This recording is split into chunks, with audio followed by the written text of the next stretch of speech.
ایک بات بتائیں بریگیڈیئر صاحب، یہ جو آپ نے بات کی بگنگ والی، وہ لامبا کی آپ بات کر رہے تھے، یہ کچھ سفارتکار بھی اس قسم کی سرگرمیوں میں پھر ہوتے ہیں؟ لامبے کا قصہ یہ ہوا کہ جب انہوں نے کہا کہ یہ خواب میں بھی نظر آتے ہیں اب بریگیڈیئر امتیاز، تو میں نے اس وقت کہا کہ ہز ایکسلنسی اب آپ سٹاپ کر دیں، اور میں نے تو صاحب آپ کو یاد ہوگا، آپ کو میں نے مخاطب ہو کے کہا تھا کہ میں استعفیٰ ابھی جا کے دے دوں گا، تو آپ نے کہا کیوں، آپ کے دماغ سوئی کیوں پھیر گئی ہے؟ تو میں نے کہا جی کہ جو کچھ لامبا صاحب پاکستان میں بیٹھ کے بحیثیت ہمارے مہمان کے ہمارے ساتھ کر رہے ہیں، تو ان کو تو رات کو نیندیں نہیں آنی چاہیے تھی، اور اگر میں پاکستان کی ایک انٹیلیجنس ادارے کا سربراہ ہوں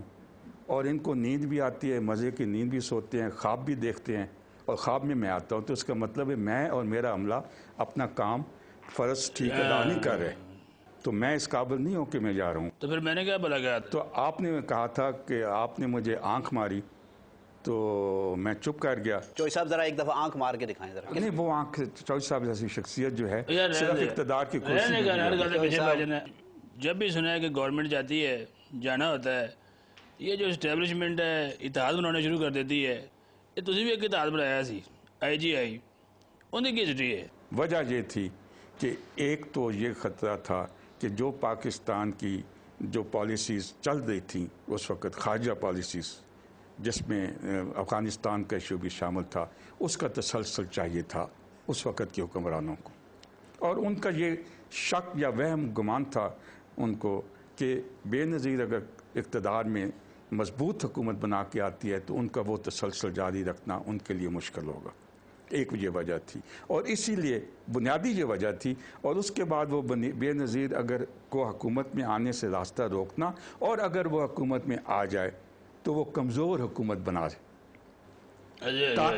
تاکہ وہ ان کی پالیسیز کے تسلسل کو اپنی خارجہ پالیسی جو وہ وضع کرے اس کے مطابق تبدیلی نہ لا سکے، اس کے اوپر پریشر رہے، اس کے اوپر اچھا بریگیڈیئر صاحب اور یہ جو میں سمجھتا ہوں، اب اگر پیچھے مڑ کے دیکھا جائے، مال گاڑی کے ڈبے چکلالہ کے ریلوے اسٹیشن پہ اکٹھے کیے گئے تھے، جوڑے گئے تھے، اور جب وہ گاڑی رائے ونڈ کے ریلوے اسٹیشن پہ پہنچی تو وہاں شنٹنگ شروع ہو گئی، اور شنٹنگ جب شروع ہوئی تو سارے ڈبے بکھر گئے۔ اب میرا مطلب چوئی صاحب تو بڑے ویسے بریگیڈیئر صاحب دیکھیں، بھٹو خاندان نے بڑی قربانیاں دی ہیں، لیکن ان کی جب بھی حکومت آئی ہے ان کو شک کی نظر سے دیکھا گیا ہے، اور ان کے خلاف خاص طور پہ کہتے ہیں کہ ایجنسیوں نے بڑی سازشیں کی ہیں۔ آپ سمجھتے ہیں کہ یہ بات، یہ تاثر ٹھیک ہے؟ نہیں جی، دیکھیں آپ، پہلی جو حکومت نواز شریف بے نظیر کی گئی، اس کے اندر بنیادی رول چوئی صاحب ماشاءاللہ آپ کو تو پتہ ہے کہ کن شخصیتوں کا تھا، وہ بڑی بڑی شخصیتیں آپ کے ساتھی اور دوست ہیں، اور جو جمہوریت کے دعوے دار ہیں وہ شامل تھے۔ اگر وہ نہ آتے، انہوں نے ایجنسیز کو اپنے ساتھ گٹھ جوڑ میں ملایا، ٹھیک ہے جی۔ جو نواز شریف کی دوسری حکومت گئی وہ ایجنسیز کی وجہ سے نہیں گئی، وہ نواز شریف کا اور صدر مملکت کا آپس میں ایک تصادم تھا، اس تصادم کے نتیجے میں گئے۔ سو اس کی ذمہ داری ایجنسیوں پہ ڈالنا ناجائز ہے، اس کی ذمہ داری اس جمہوری حکومت کے آپس کے جھگڑے اور آپس کی نلائکیاں آکڑ بھی بڑی دو تائیوں سے تسی انہوں دعا دی۔ اچھا بریگیڈیئر صاحب، آپ کی نیلی نیلی آنکھیں دیکھ کے میرے ذہن میں ایک بات آئی ہے، یہ صرف ہاں یا نہ میں بتا دیں کہ یہ جو سیاستدان ہوتے ہیں ان کی نیلی نیلی فلمیں بھی بنائی ہیں آپ نے؟ جب میں ڈی جی آئی بی کا حیثیت سے میں نے آئی بی کا چارج لیا تو مجھے بتایا گیا کہ ایک پورا بوری ہے جس میں کیسٹس پڑی ہوئی ہیں۔ جب میں نے وہ چیک کرائی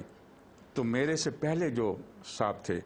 انہوں نے ایک سیاستدان، وہ راول پنڈی کے سیاستدان ہیں، تعلق ہے ان کا، ان کی انہوں نے